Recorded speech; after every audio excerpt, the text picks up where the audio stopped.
अध्यक्ष महोदय, सत्ताधारी पक्षाच्या 293च्या प्रस्तावावरती मी बोलण्यासाठी आपल्या सर्वांसमोर उभा आहे। खरं तर आपला देश हा कृषी प्रधान देश म्हणून ओळखला जातो।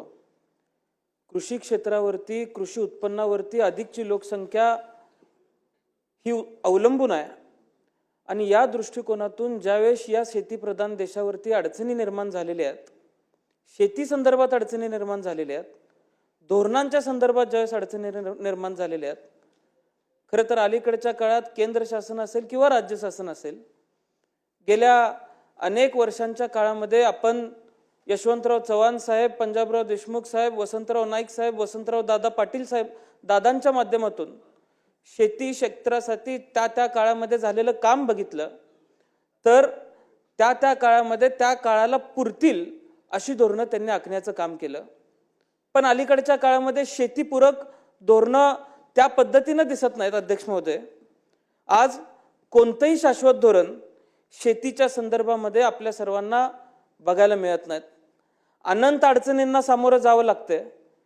म्हणजे बियाण्याचं पेरणं पोतं विकत घेतल्यापासून पार आल्यानंतर बाजारात विकून हातात पैसे मिळेपर्यंत कुठल्याही पद्धतीचं धोरण, शाश्वत धोरण शासनाच्या माध्यमातून त्या ठिकाणी दिलं जात नाही आणि त्यामुळे शेती करायची का नाही, आज हा बहुसंख्य महाराष्ट्रासमोर प्रश्न निर्माण झालेला आहे, बहुसंख्य लोकसंख्येसमोर प्रश्न निर्माण झालेला आहे। खरं तर आपण बघतोय आज गावगाड्यामध्ये एखाद्या ठिकाणी बसलं तर लोक सहज बोलतात की शेतकऱ्याला अलीकडच्या काळामध्ये लग्न सुद्धा होत नाहीत शेतकऱ्याची, शेतकरी तरुण पोरांना स्वतः शेतकरी आहे सांगायला लाज वाटायला लागलेली आहे। अशा पद्धतीचं उत्पन्न अलीकडच्या काळामध्ये शेतकरी कुटुंबांचं झालेलं आहे। त्यामुळं यशवंत मनोहर साहेब हे त्यांच्या भाषणामध्ये नेहमी सांगायचे की कालचा पाऊस आमच्या गावात आलाच नाही, सदरहू पीक आम्ही आसवांवरती घेतलेलं आहे, असं ते नेहमी त्यांच्या भाषणामध्ये सांगायचे। यामधून शेतकऱ्याची जी दयनीय परिस्थिती आहे, शेतकऱ्याचे अश्रू हे वृक्षवेलीच्या मुळापर्यंत जाऊन त्या ठिकाणी मुळापर्यंत जातात आणि मग आम्ही पीक घेतोय, ही भावना त्यांनी त्यांच्या भाषणामधून व्यक्त केलेली आहे। आज अडचणी अनंत आहेत। मी सकाळपासून 293 या प्रस्तावावरती अनेक लोकांची भाषणं ऐकली, सत्ताधाऱ्यांची भाषणं ऐकली। खरं तर कुठल्या जोरावरती हे कौतुक करतायत, कुठल्या धोरणाचं कौतुक करतायत हे कळायला अध्यक्ष महोदय मार्ग नाही। कुठलीही अडचण असली तर सगळ्याला उत्तर एकच आहे, पॅकेज। अलीकडच्या काळामध्ये पॅकेज हा 3 अक्षरी जादुई शब्द अध्यक्ष महोदय आलाय। बारकं बोलायला कोणाला सवड नाही अध्यक्ष महोदय। पॅकेज कितीचं आहे तर 31,000 कोटींचं पॅकेज आहे। मगाशी कोणतरी बोलत असताना म्हणलं की हे 31,000 कोटींचं पॅकेज 40,000 कोटींवर जाईल। माझ्या पूर्वी काही विधिमंडळातले सदस्य बोलत असताना 31,000 कोटी ही रक्कम तयार झाली कशी, हे जर कोणाला विचारलं तर अध्यक्ष महोदय सांगता येणार नाही। आज प्रत्यक्ष यावरती जर अभ्यास केला अध्यक्ष महोदय तर 6,500 कोटी ही प्रत्यक्ष रक्कम शेतकऱ्यापर्यंत जाईल। त्यामध्ये सुद्धा अनंत अडचणी आज ग्रामीण भागातल्या शेतकऱ्यांना ती रक्कम स्वीकारण्यामध्ये आहे। त्यामुळे अध्यक्ष महोदय, जर शासन पॅकेजच्या नावाखाली शेतकऱ्यांना फसवण्याचा प्रयत्न करत असेल तर माझं आव्हान आहे की अशा पद्धतीचं शेतकऱ्यांनी कुठल्याही शासनाच्या भूलथापांना बळी पडता कामा नये। अध्यक्ष महोदय, ही घोषणा अपेक्षित होती। त्याचं कारण असं आहे, स्थानिक स्वराज्य संस्थेच्या निवडणुकांचं घोडं निघालं होतं आणि या घोड्याला काहीतरी खरारा खुराक मिळाल्याशिवाय या निवडणुका पुढे जाऊ शकत नाही तशी परिस्थिती निर्माण झाली होती अध्यक्ष महोदय। पण हे पॅकेज डिक्लेअर केल्यानंतर अध्यक्ष महोदय, सत्ताधारी पक्षाचे काही मंत्री असतील, मी दिलगिरी व्यक्त करतो, पण पेपरात आलेली ही कात्रणं आहेत की लोकांना कर्जमाफीचा नाद लागलाय असं शासनातल्या एका मंत्र्यांनी सांगितलं। दुसऱ्या मंत्र्यांनी सांगितलं सोसायटी काढायची, माफ करा म्हणून आंदोलनं करायची, कर्जमाफी करून घ्यायची आणि परत कर्ज काढायचं। अध्यक्ष महोदय, आपण मंत्रीपदाची शपथ घेतली म्हणून गोर गरीब माणसाची चेष्टा करायचा अधिकार आपल्याला मिळतो, असं मंत्रीपद मिळालं म्हणून कुठल्याही घटनेत लिहिलेलं आहे असं अध्यक्ष महोदय मला वाटत नाही। त्यामुळे माझी विनंती असणार आहे की कोण कुठल्याही पदावरती बसलेला असला तर या राज्यातल्या कष्टकरी शेतकऱ्यांचा अपमान करायचा अधिकार त्यांना नाही आणि या राज्यातला बहुसंख्य कष्टकरी हा अपमान सहन सुद्धा करणार नाही अध्यक्ष महोदय। अलीकडच्या काळामध्ये शासनाच्या अखत्यारीत असलेल्या अनेक धोरणांचं त्या ठिकाणी पुन्हा अभ्यास केला पाहिजे। दर्जेदार बियाणे मिळालं पाहिजे, खतांचे दर कमी झाले पाहिजेत, प्रशासकीय मदत मिळत नाही ती मिळाली पाहिजे। वातावरण बघण्यासाठीचे जे यंत्र अध्यक्ष महोदय मागच्या अधिवेशनामध्ये राज्य शासनाने GR काढला, मी सहज कृषी आयुक्तालयात मंत्री महोदय बैठक लावली, तर तिथं मी ज्यावेळेस काही लोक अधिकाऱ्यांसमोर बसलो की हे यंत्र कुठं लावण्यात यावं, तर त्या संदर्भातलं सुद्धा स्पष्ट धोरण राज्य शासनासमोर किंवा अधिकाऱ्यांसमोर सुद्धा नव्हतं। यंत्र बसवायचंच आहे म्हणून जर बसवलं तर त्याचा शेतकऱ्याला काय फायदा आहे? यंत्र बसवायचंच आहे म्हणून बसवलं तर आज वेदर फोरकास्ट आपलं डिपार्टमेंट असताना सुद्धा कुठल्याही वेदरचं सरळ अचूक अंदाज आपल्यापर्यंत पोहोचत नाही। उद्याही तीच परिस्थिती निर्माण होईल।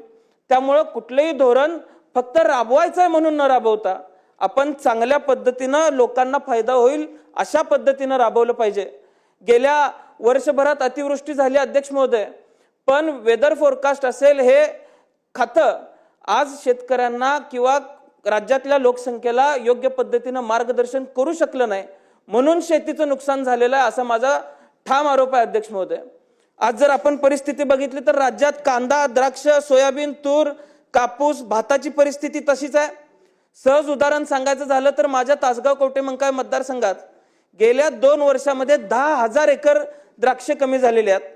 कांदा पूर्ण राज्यात 40,000 हेक्टर नुकसान झालेलं आहे। केळीची भाताची परिस्थिती तीच आहे आणि या उलट आम्ही मागणी केली 50,000 रुपये पर हेक्टर मदत मिळावी। मगाशी अनेक सदस्य बोलत होते, प्रत्येक मतदारसंघाला मिळालेला आकडा बघितला किंवा प्रत्येक जिल्ह्याला आकडा मिळालेला बघितला, तालुक्याला बघितला आणि त्या तालुक्याची लाभार्थ्यांची संख्या जर अध्यक्ष महोदय आपण बघितली तर प्रत्येक शेतकऱ्याला सरासरी 13,000 ते 15,000 रुपये अध्यक्ष महोदय जातात। आता ही मदत मिळालेली किती थोडकी आहे हे मी उदाहरणासहित आपल्याला सांगू इच्छितो, कारण द्राक्ष बागांचा एकरी खर्च हा साधारण 2-2.5 लाख रुपये येतो आणि सोयाबीनची बॅग ही 3,000 रुपयाला येते। यामध्ये अध्यक्ष महोदय जर आपण शासनाकडून मिळालेल्या मदतीचा विचार केला तर ही मदत किती थोडकी आहे आणि मग आपण वास्तव लक्षात घेऊन पॅकेजचा गवगवा करायला पाहिजे असं अध्यक्ष महोदय मला वाटतंय। या सगळ्याबरोबर कोकणातला मच्छीमार सुद्धा प्रचंड अडचणीत आलेला आहे। मासाळी त्या ठिकाणी नदीच्या किनारी असेल किंवा समुद्राच्या किनाऱ्यावर असेल ही सुकलेली आहे, वास सुटलेला आहे आणि 40,000 महिला ज्या रोजगार ज्यांना या क्षेत्रामुळे मिळतो त्या आज बेरोजगार झालेल्या आहेत, लोकांचं आर्थिक नुकसान झालेलं आहे।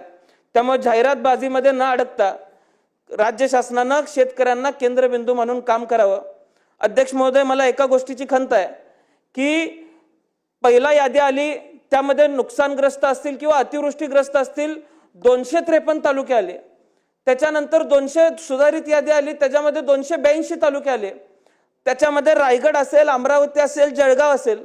आता हे जिल्हे काही पुढाऱ्यांचे जिल्हे आहेत म्हणून इथं तालुके समाविष्ट केले गेले का? माझ्या जिल्ह्यामध्ये तासगाव, कवठेमंकाळ, जत असेल किंवा मिरज असेल 13 मे पासून आमच्याकडे अध्यक्ष महोदय पाऊस चालू आहे, पिकांचं नुकसान आहे। नुकसान आमचं तेवढंच झालेलं आहे। राज्यातली परिस्थिती आणि आमच्याकडची परिस्थिती फार वेगळी आहे किंवा शेतकऱ्याची परिस्थिती आहे फार वेगळी आहे असं काही परिस्थिती नाही, पण तरी सुद्धा फक्त राजकारणाच्या हेतू परस्पर आमचे तालुके वगळले गेले का हा सवाल माझा राज्य शासनाला अध्यक्ष महोदय आहे। त्यामुळे कुठल्याही पद्धतीनं पुतना मावशीची वागणूक ही माझ्या तालुक्याला, मतदारसंघाला, माझ्या जिल्ह्याला मिळाली नाही पाहिजे ही एकमेव भावना अध्यक्ष महोदय माझी आहे। आज राज्यामध्ये आत्महत्यांची संख्या वाढतेय। जानेवारी ते ऑगस्ट पर्यंत साधारण 1100 शेतकऱ्यांनी आत्महत्या केलेली आहे। देशाचा सरासरी आकडा काढला तर 38.5% आत्महत्या 2023 पासून फक्त आपल्या इथं झालेल्या आहेत। अध्यक्ष महोदय, दूरगामी धोरणांचा विचार करून राज्य शासनानं काम केलं पाहिजे। आज वन्य प्राण्यांचे सर्पदंश अशा अनेक अडचणी आहेत। माझ्या मतदारसंघामध्ये घोणस याची प्रचंड प्रमाणात मोठी अडचण निर्माण झालेली आहे, त्याच्यावरही मदत काहीतरी शेतकऱ्याला राज्य शासनाकडून डिक्लेअर झाली पाहिजे। आणि त्याच्या पुढे अध्यक्ष महोदय अजून एक छोटीशी विनंती माझी असणार आहे, विमा कंपन्या प्रचंड मोठी फसवणूक करतात। एक उदाहरण सांगतो, मागच्या अधिवेशनामध्ये विमा कंपन्यांवरती भडक अशी लक्षवेधी आम्ही मांडली। मला कृषी मंत्र्यांनी बैठक लावतो असं सांगितलं, ती बैठक लागली। मागच्या वेळेस विमा कंपनी वेगळी होती, या वर्षी विमा कंपनी वेगळी होती। नियम तेच आहेत, अटी त्याच आहेत, पण एकाच अटीचे 2 अर्थ काढले।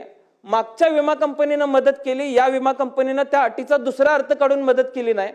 आम्ही कृषी आयुक्तांना आणि मंत्र्यांना धारेवर धरलं, शेतकऱ्यांना घेऊन आम्ही त्यांना भेटलो आणि त्यानंतर त्यांनी विमा कंपन्यांना आदेश काढला. अध्यक्ष महोदय, वारंवार अशा प्रायव्हेट विमा कंपन्यांच्या मागं लागायला लोकप्रतिनिधींना मागं लागायला नाही लागलं पाहिजे. लोकप्रतिनिधींचा आदर ठेवला गेला पाहिजे. त्यामुळे शासनानं कुठेतरी स्वतःची विमा कंपनी चालू करून ही अडचण शेतकऱ्यांची सुद्धा लांब केली पाहिजे. अध्यक्ष महोदय, घोषणा आणि योजनांचा पाऊस न पडता प्रत्यक्ष मदतीचा पाऊस व्हावा एवढंच आव्हान आज या प्रस्तावाच्या माध्यमातून मी करतो. आपण मला मध्यरात्री बोलायची संधी दिली त्याबद्दल मी मंत्री महोदयांचे सुद्धा आभार मानतो आणि आपलं सुद्धा आभार मानून माझे 2 शब्द संपवतो. प्रवीण स्वामी. महाराष्ट्रातील प्रत्येक जिल्हा आणि तालुका अपडेट बातम्या पाहण्यासाठी Maharashtra Marathi news channel subscribe करा आणि बेल आयकॉन बटन दाबा.